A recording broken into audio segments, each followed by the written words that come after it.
சக்தி பராசக்தி. என் அன்பு தங்கமே, உன்னுடைய உயிரான உன் துணை தன்னுடைய நெருங்கிய நண்பரிடமாவது அல்லது தோழியிடம் உன்னை பற்றி இன்று பேசினார் தங்கமே. அவர் உன்னை பற்றி பேசும் பொழுது அவரை அறியாமலே கண் கலங்கி விட்டார். அப்படி என்ன உன்னை பற்றி பேசினார் என்று உனக்கு தெரிய வேண்டுமா? இதை முழுமையாக கேள், உனக்கே புரியும். இப்பொழுது சமீப காலமாக நீயும் உன்னுடைய துணையும் சற்று மன கசப்போடு பிரிந்து தான் உள்ளீர்கள். இருந்தாலும் ஒருவருக்கு ஒருவர் நினைத்து கொண்டு தான் இன்னும் வாழ்ந்து கொண்டு இருக்கிறீர்கள். அது இந்த அம்மாவிற்கு நன்றாக தெரியும். ஆனால் அனுதினமும் உன்னுடைய துணை தன்னுடைய நெருங்கிய நண்பரிடம் உன்னை பற்றி தினமும் பேசிக்கொண்டு தான் இருக்கின்றார். எப்படியாவது நாங்கள் சேர்ந்து விடுவோமா என்ற பதற்றம் அவருக்கு நிறையவே இருக்கின்றது.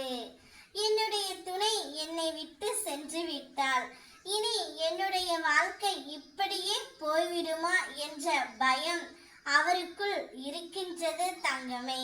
அதை பற்றியெல்லாம் தான் நெருங்கிய நண்பரிடம் கூறும் பொழுது அவரை அறியாமலே அவர் அழுது விட்டார் தங்கமே. நன்மைகளை செய்து நீ ஏமாந்து போயிருக்கலாம். ஆனால் தர்மத்தின் பலன் தாமதம் ஆனாலும் சரியான நேரத்தில் உன்னையும் உன் தலைமுறையையும் இம்மையிலும் மறுமையிலும் காக்க வல்ல சக்தி உண்டு. அதனால் நீ செய்த தர்மமே உன்னை வாழ வைக்கும் தங்கமே.